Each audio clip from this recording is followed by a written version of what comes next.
बिस्मिल्लाहिर्रहमानिर्रहीम। I am Zeeshan Khalil, law instructor from PTS Farrukhabad. आज का जो हमारा टॉपिक है ये है क्वेश्चन डॉक्यूमेंट्स यानी सवालिया दस्तावेज़ात। कानून की नज़र में सवालिया दस्तावेज़ात कौन सी हैं? ऐसी तमाम दस्तावेज़ात सवालिया दस्तावेज़ात होंगी जिसमें जो हम कह देते हैं जिनकी अहलियत कानून की नज़र में सवालिया हो। ऐसी तमाम दस्तावेज़ात सवालिया कहलाएंगी। इसमें हम जो हमारा एक शोबा है जो इन क्वेश्चन डॉक्यूमेंट्स का एनालिसिस करता है, तज्ज़िया करता है, वो पीएफएसए में इसका बाकायदा एक डिपार्टमेंट मौजूद है। इसमें हम लिखाइयों का मुआयना करते हैं, दस्तखत जो सिग्नेचर होते हैं इसका मुआयना करते हैं, टाइपराइटर के प्रिंट का मुआयना करते हैं, या मख्फी जो निशानात होते हैं उनको देखते हैं, या कोई ऐसे रोशनाई का मवाजना करते हैं जिसके बारे में हमें कोई शक हो। तो इसको हमने दस्तावेज़ात को कुछ अक़साम में तक़सीम किया है, जिसमें मुतनाज़ा तहरीर है, नंबर 1 मुतनाज़ा दस्तखत है, मुतनाज़ा स्याही है, रद्द-व-बदल तहरीर है और जाली दस्तावेज़ात हैं।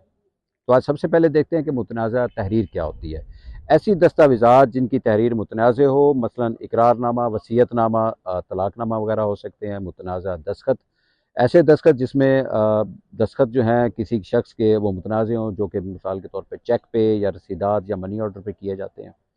मुतनाज़ा स्याही यानी एक ही कागज़ पर अगर दो मुख्तलिफ किस्म की कलम से स्याही यूज़ की गई हो, तो उसको हम देखते हैं कि उसकी स्याही एक दूसरे से मैच कर रही है या मुख्तलिफ है, या मुख्तलिफ उसमें इंक यूज़ की गई है। रद्द-व-बदल में ये होता है कि किसी दस्तावेज़ात पर किसी हरूफ को या अल्फाज को मिटाकर तब्दील कर दिया जाता है।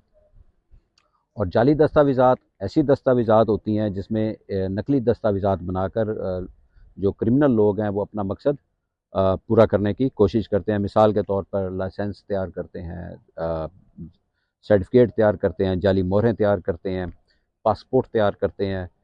तो जब पुलिस अफसरान को ज़रा शक हो जाता है तो वो ऐसी दस्तावेज़ात को क्या करते हैं, कब्ज़े में लेते हैं, और उसके बाद वो मुआज़ने के लिए पीएफएसए मुतलका डिपार्टमेंट में भिजवा देते हैं। और इसमें ताज़ीरात की जो है वो हमारे पास जो दफ़ात हैं, जिसमें 420, 468 और 471 शामिल हैं। उसके तहत फिर जाली दस्तावेज़ात के बारे में मुकदमा दर्ज किया जाता है।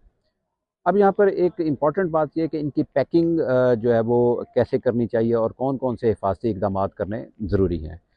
तो इसकी पैकिंग में जो है इन दस्तावेज़ात को सिलोफ़िन यानी प्लास्टिक के उनमें पैक किया जा सकता है, या फिर खाकी रंग के जो कागज़ होते हैं उनमें इनको बंद करके बगैर मुआयना जो है वो पीएफएसए भिजवा दिया जाता है। तो बंद लिफाफे के ऊपर सबसे पहले इम्पोर्टेंट बात यह है कि चेन ऑफ कस्टडी बहुत इम्पोर्टेंट है कि आप उसमें लिखें कि आपने मुआयना तलब अमूर कौन से हैं, उसके बारे में लिखना ज़रूरी है। और जिस अफसर ने उनको कब्ज़े में लिया है उनका नाम, थाने का नाम, तारीख़ और जो वक़ूआ है उसके बारे में लिखना ज़रूरी है। तो इसमें जो हिफाज़ती तदाबीर हैं वो हमने ये करनी है कि दस्तावेज़ात को बार बार ना पकड़ें और इनको ना ही बार बार खोलें। इनकी जो एक नेचुरल फ़ोल्डिंग है उसी पर कायम रहने दें। इस पर दस्तखत ना करें, दस्तावेज़ात को काटना, छाँटना नहीं चाहिए। पुरानी दस्तावेज़ात अगर हों यानी कि बिल्कुल शिकस्ता हो जाएँ तो उनको जोड़ने की कोशिश नहीं करनी चाहिए, ना ही उनको किसी चीज़ के साथ चिस्पा करना चाहिए। ना उनको पंच करना चाहिए, ना ही कोई टैग लगाने की ज़रूरत है। और सबसे इम्पोर्टेंट बात कि उसको ऐसी जगह पर रखें जहाँ पर नमी ना हो, ठीक है? और इसमें जब हम इसको भिजवा देते हैं तो पुलिस अफ़सर को चाहिए कि वो इसकी एक तस्वीर ले ले, एक पिक्चर ले ले, यानी कि एक अक्सी तस्वीर अपने पास महफूज़ रखे ताकि वो बवक़्त ज़रूरत काम आ सके।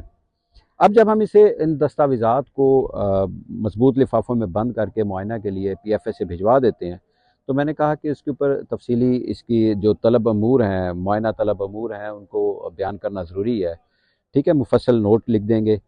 तो अगर मुतनाज़ा दस्तावेज़ात पर दूसरे अशख़ास की तहरीरें या नोट मौजूद हों तो उनके गिर्द पेंसिल से दायरा लगाकर रिपोर्ट में ज़िक्र करना मुनासिब होगा, ठीक है?